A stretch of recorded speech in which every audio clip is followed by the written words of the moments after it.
سلام هامي تعلو كبراتن كبرانن ازي برايم تقريا ايو نحزيز بزحنا قداسي معبالتات كم سعب قدمنا لنا حدشتي تختاتلتنا چانالنا سبسكرايب بنا قبرخوم تختاتلونا نحزي عماسيو زبزحنا حبرتاتاتنا بخوم كنبلينا بقدميا جن ارستوم كقدمين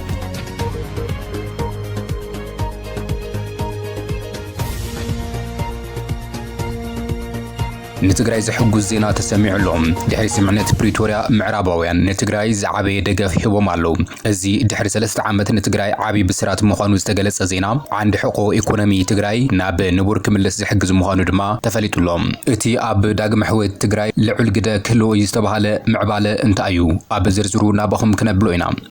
حوحتن شعبيان اب العلي جنرال تادس ورده كاب سلطان ناي ملاي غسغواز كمز جمرو شلي خزوص حبريتا اقالي حلوم دحرتي وتادراو نعبي زلو اداو ون تفريطم علو نجنرال تادس ورده زالي تግራይ ابيد من كتود مخاناون انفتات اناتو هابيوم جنرالات ايرترا زهبو تزازون نابخم كنبلوينا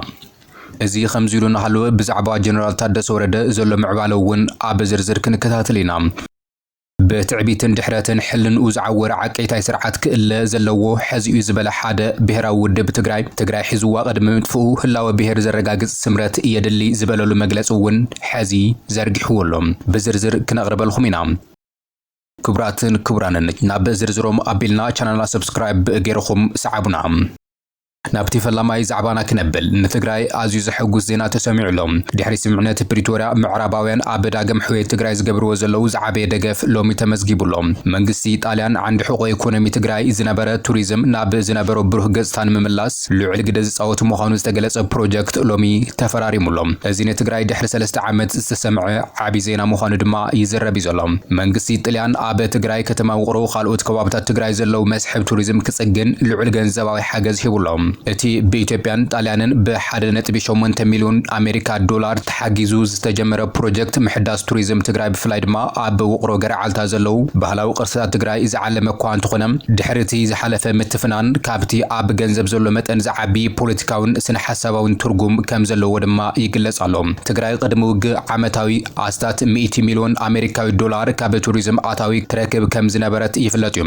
ይኹን እምበር እቲ ድማ ኹናት ነቲ ዘርፊ ብሙሉእ ኣዕኒዎ እዩ እዚ بطاليان استغبره ناي 1.7 مليون يورو زمول وفري ولاكوا لعل احاز زلو ايخون اسي اقداس ترغوم ግን ድሕሪ ስምዕነት ፕሪቶሪያ በወገን ምዕራባውያን ዝተገበረ ቀጥታዊ ደገፍ ንምሕዋይ ቁጠባ ትግራይ ምዃኑ ግን ኣዝዩ ልዑል ይገብሮ ትግራይ ዓመታዊ ካብ ዘፈር ቱሪዝም ትረኽቦ ዝነበረት 100 ሚሊዮን ዶላር ሕዚ ናብ ባዶ ዝበሃል ብርኪ ዝወረደ እኳ እንትኾነም እቲ ዓውዲ ናብ ዝነበረው ክምለስ ኣብ ዝግበር ርብርብ እዚ ሓገዝ ትግራይ ምርካባ ግን ልዑል ዓወት እዩ እናተባሃለ እዩ ይኹን እምበር እቲ ሓገዝ ቀጥታ ምስ ትግራይ ዘይኾነስ ብፌደራል መንግስቲ ዝፍጸም ምዃኑ ግን ብገለገለ ወገናት ኣይተፈተወሉን እዩ እቲ ምንታይሲ መንግስት ፌደራል ድሕሪ ፕሪቶሪያ ናብ ትግራይ ክበጽሑ ዝደልዩ ናይ ወጻኢ ቱሪስታት ይኽልኽል መንባሩ ዘዘኻኽሩ ወገናት እቲ ናይ ሎሚ ስምዕነት ተግባራቱ ህጹጽ ክኸውን ይግባእ ይብሉ መንግስቲ ጣልያን እቲ በጀት ንጽገና ጥንታዊ ገዳም ኣብርሃ ዋጽባሃ ሓዊሱ 4 ገዳማት ንሓልዋን ክንክን ተፈጥሮ ህንጸት ማእኸል ሓበሬታ ልምዓት መስሕብ ቱሪዝም ካልኦት ተዛመድቲ ልምዓት ቱሪዝምን ሕዌት ሓድግን ዝኸውን ምዃኑ ቢሮ ባህልን ቱሪዝምን ዝገለጸ ኮይኑ ንምድሓን ሓድግታት ትግራይ ፈጠራ ዕድል ስራሕ ምዝማን ግልጋሎት ቱሪዝም ንተወዳዳሪነት ቱሪዝም ትግራይ ዝለዓለ ትርጉም ዘለዎ ምዃኑ ትግራይ ካብቲ ዘፈር ክትረኽቦ ዝግባእ ኣታዊ ክትረኽበሉ ከም ትኽእልን ኣብ ዕላዊ ማሕበራዊ መራኸብቲ ቢሮ ባህልን ቱሪዝምን ትግራይ ተገሊጹ ዘሎ እቲ ሎሚ ዝተፈረመ ስምዕነት ስትራቴጂካዊ ትኹረት ከም ዘለዎ ውን ይግለጽ ዘሎ እቲ ፕሮጀክት ኣብ ምምላስ ዝዓነው ቦታታት ቅርሲ ልምዓትን ኢኮሎጂስትን ዘተኩር ምዃኑን ስትራቴጂካዊ ኣገዳስነት ከም ዘለዎ ዝተገለጸ ኮይኑ ኣብ ገራዓልታ ዝርከቡ ጥንታውያን ኣብያተ ክርስቲያናት ዓበይቲ ባህላዊ ሃብቲ ትግራይ ናብ ኣብ ማሕበረሰብ ዝተመስረተ ኮሚኒቲ ቤዝድ ቱሪዝም ኣፍቲ ምውራድ ናብ ማሕበረሰብ ምምላስን ሓድሽ መነባብሮ ምፍጣርን ዘተኩር ምዃኑ ድማ እቲ ሰነድ ስምዕነት እዩ ኣመላኺቱ ዘሎ ስለዚ ድማ እቲ ወፍሪ ናብ ሓበራዊ ምምሕዳር ቱሪዝም بمخادو ኣብ ትግራይ ዘሎ ኩነታት በትሕቲ ብርኪ ዋላኳ ይኹን ርግኣት ክፈጥረሉ ዝኽእል ካብዚ ሓሊፉ ውን ሓበራዊ ረብሓ ዘረጋግጽ ኢሉ ውን ዕድል ስራሕ ንምፍጣር ከም ዝሕግዝ እዩ ዝግለጽ ዘሎ نابتي غصالي زوادنا يوزعبا كنبلوكم حوحتن الشعبيان عبل علي جنرال تادس ورده كاب سلطان نايم إلاي قسقواس كم جمرو شليخوم زوصو حبريتاتات أقالي حمالهم أب منغو أبومبر حوحتن دكتور دبرسوين قبر مكايل جنرال تادس وردن زول ركب إن حرف في مس مهلاو يقلص يزولم بالشعبي زي تفتو مخانو زنقر زولو اتي جنرال كاب سلطانو كإلا قسقواسات كم سجمر دما حبريتاتات يملاختلهم اتي جنرال مس حوحت خوينو كم زسرحن حقاوي سونتو كملاس كم سرح بعلي زقلص أكوان تخنا لعلوت أمرار حاتو دبقن عب لعلي اتي جنرال امنت كم سانو في الفلات يملاخت يوم زلهم كاب غرب أوانات جميرو بفلاي دما عب عديس أبا مسقدم منستر أبي فرز لو سمعنت كم زكايدن سقمات بزر من مفتاح كسرحو تسمع معهم تباهلون عب مقالة دحري من ملاسو عب حوحات لعل فرحي كم زنقاس أيو زقل زلهم لعلوت أمرار حاتي حقاونو توستمنت لحوحات مست جنرال زنبرو مركب كم زغنسون كوكعنا أيو إلهم بمسقا أخيبان مكادو وننتخونه كابتين يخل جزيز كبلو حول تسمعات ناب هوتيلات كم استغيرن يوم في الفلات زردو زلهم زيد ما اتي بحري حوحات بريزيدنت جزيام محدار كمرح زت حري جنرال زلوم امنت ازيو كم زغنس ايو زغل زلهم نايزي مرأيا دما منغساوي سلطان تግራይ حيزوم انصار ربحان الاونتن تግራይ سرحو كدعات حز دما نابتا تخكلኛ دنبوم مستعقبو بواغا فتحي اتي جنوسايد زتفصمو حزبي بعصابيوم كامنو توسخي طلمت اب مفصام يركبو كبل بعلي زي ገለጾም ግን ድማ ናብቲ ጀነራል ዘቕንዕ ዝመስል መልእኽቲ ትማሊ ህወሓት ኣብ ዘውጾ መግለጺ ገሊጹ ነይሩ እዩ ህወሓት ነቲ ወታደራዊ ዓቢ ብዕሊ ዝሃቡ ምላሽ እኳ እንተዘይሃለወ ቃልስና ሓደ ኢልና ጀሚርናዮ ኣለና ኣብ ዝብል ሓረግ ግን ኣብቲ ትማሊ ዘውጾ ሰሙናዊ መልእኽቲ ኣስፊሩሎም كابزي حليفون اتي كابت مال جميرو ناب ملاء سراوي استسفح في حوتا درو عمز مقصلتا اتي ابل علي اتي جنرال زقبر زلوم بوليتيكاوي سقطي مخانو فلت تويشت يزاربولهم مل علي اتي وتا درو عمز اد باستفلالي وغنات استفلالي ريتو يوهبون ولا كوان تحلوهم اتي غداي گن خالتو لخو كم زلو اي زرب زلوم جنرال تادس ورده اتوم سراويت نتي زلعلو حتون مسمع اب ادراش حالت سمعتات اكيبو حتو من سمع خوينم نتي حتو كملسلم مخانو دما غليصلم نيريم بمسرت ازي دما نتي سراويت ناب قالسي ببزاتو المعرف المنبري ابايت تخون بوتا كوهاب كم استوسن ايو تغليص زلهم ازي ملسي ابتي سراوي زلو ابال ازيو زحقس مخانو كوانت تغلصم يخون بر اتي نعبي تطناخيرو مقصالو ناب خبير تقوم مشغغارون جن خلق ملكع حيزو يركب بتوسخون اتي جنرال بزعبا زتخايد سلماو سلفي حاصر مغلصي اماسيو زهابن تخون اب كتما مقلن كبابيان كاب زركبو ابالات حيل ستا اب كتما مقله سلفي بمزوار منقد بمعصاون حتوم يسمعو كم صنحو ازخاخير لهم نزي تمالي اغامشت بريزيدنت جزاوي محدار تግራይ مستم سلفنياتات تراخيبهم اب منغسي زلوم حتوتات كقربهم اب زخفتو مدرخ استفالي حتوتات اقربهم كم زنبرو ززخاخر اتي كاب بيت صحفت اتي بريزيدنت زوص حبريتا ابتي مدرخ كاب زقربو وانا نتبات ايلو سلسته نتبات يلعلوم بمسرت زي دما زلنا ناينا بران تطقامنت صقمات جزاوي محدار تግራይ كفتحلنا يقبا خلاتنا تقاديلنا غبااتنا فصيمنا كابانا زحلو مسوات ون خفيلنا اينا ازي خوين گن فولي حيلي مكلاكيا فيدرال بوليسن نزنبرو ناي دحريت خطخفلو تداليخم اللخم نعنا بمخنيات ابل علي تግራይ استخفت جنوسايد خنات نممكات زنبرنا قديفنا استسلفنا من اسي نمنتاي فليخم تترفنا حزيزو وهابنا زلو ناي جوبا گنزب اخول ايخونن زبل حتوتات كم زنبرو دما اتي حبريتا املخيتلهم اتي بريزيدنت نزي مبغسي بمغبار مفتحي كم زهاب دما اب على فيسبوك گزو ابزوصو حبريتا املخيتلهم ناي سراوي تتقامنا زملكت ببركي امرار حسف حميه تغيرلو زرزر ممرحي وصو كم زلون ازي ممرحي بمنغستي قدمي مصداقون موداتا غزي حسابات كوهابلو ناب ملا ابالات حيل صتا تግራይ نميت كزرغاح تداليو كم زلون اب فولي حيل مكلاكيا فيدرال بوليس نزنبرو ابالات توسينو زنبر مخنياتاو مخانو ترأيو زتوسنه انت نبرون كم بحدش كم نريو زتبصح وسانه غلصي زغبر مخانون خلو زغبر دما تግራይ تخولو نغير طراح اب گمت اتيون عقم تግራይ زفقدو كشا بزخونه خلو زكال كم زغبر دما اتي بريزيدنت حبيرو زلهم اتي زقرب حتو ግቡ እኳ እንትኾነ መንግስቲ ክገብሮ ዝኽእል ግን እቲ ዝቀረበ ምዃኑ ብዝርዝር ቀሪቡ እቲ ኣኼባ ተዛዚሙ እቶም ኣባላት ሓይሊ ጸጥታ ትግራይ እውን ብሰላም ናብ ቦታኦም ተመሊሶም ኣለው ክብል ገሊጹ ዘሎም እቲ ጀነራል ብዛዕባ እቲ ኣብ መላእ ትግራይ ሎሚ ክካየድ ዝወዓለ ሰልፍታት ግን ዝሃቦ ምላሽ የለን እዩ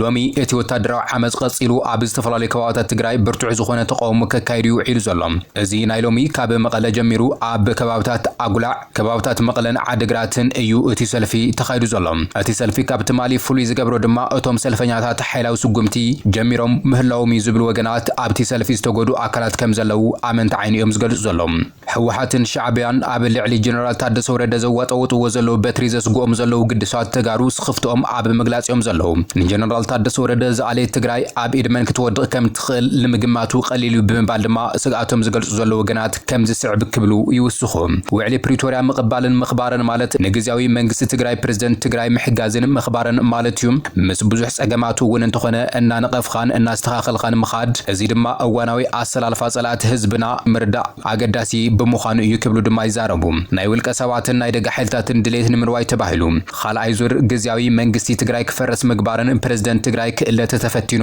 ኣዝዩ ንህዝቢ ትግራይ ዝጎድእን ሳልሳይ ዙር ግዝያዊ መንግስቲ ዝበሃል ከም ዘለን ከም ዘይመጽን ነዚ ስዒቡ ንዝመጽእ ነገራት ምቁጻር ከቢድ ምዃኑ ክፍለጥ ይግባእ ክብሉ ድማ ስኽፍቶም ይገልጹ ኣለዉ ድሕሪ ሕዚ ግዝያዊ መንግስቲ ትግራይ ንሳልሳይ ግዜ ንምጥያሽ ፌደራል መንግስቲ እውን ከም ዘይፈቅድን ኢዱ ከም ዘይእትውን ድሕሪ ምግላጽ ኩሉ ሓይሊ ኣለኒ ዝብል ብሓይሊ እታ ካብ ወረርቲ ዝተረፈት ትግራይ እውን ምቁጻር ብርቱዕ ኩናት ከካይድ ይኽእል ክብሉ ድማ ስግኣቶም ኣብ ምግላጽ እዮም ዘለዉ እዚ ሕዚ ዘሎ ግዝያዊ ምምሕዳር ትግራይ ንኽፈርስን ትግራይ መንግስቲ ኣልቦ ክትኸውንን ዝሰርሑን ዝጽበዩን ናይ ውሽጥን ናይ ደገን ሓይልታት ከም ዘለው ድማ ክፍለጥ ይግባእ ክብሉ ተንተንቲ ይገልጹ ኣለዉ ኣብ ዓዲ ኣትዮም ኣብ ምሩጻት መዕረፍ ኮይኖም ኩነታት ዝከታተሉ ከም ዘለው ድማ ይሕበር ኣሎ እቶም ካብ ዝተፈላለየ ከባቢታት ዝመጹ ሰለልቲ ኣብ ትግራይ ብበዝሒ ተዋፊሮም ከም ዘለውን ካብዚ ሓሊፉ እውን ወታደራት ሻዕብያ ኣብ ትግራይ ብብዝሓት ከም ዝተዘርግሑን እዩ ዝግለጽ ዘሎ ንፉዓትን ብርቱዓትን ህዝቢ ዝውግኑ ኣዘዝቲ ሰራዊት ከም ዘለው ኸዳዓትን ሰለልትን ከም ዘለው እውን ይቃልሓሉ ክብሉ ድማ ስግኣቶም ይገልጹ ኣለዉ ብፍላይ ድማ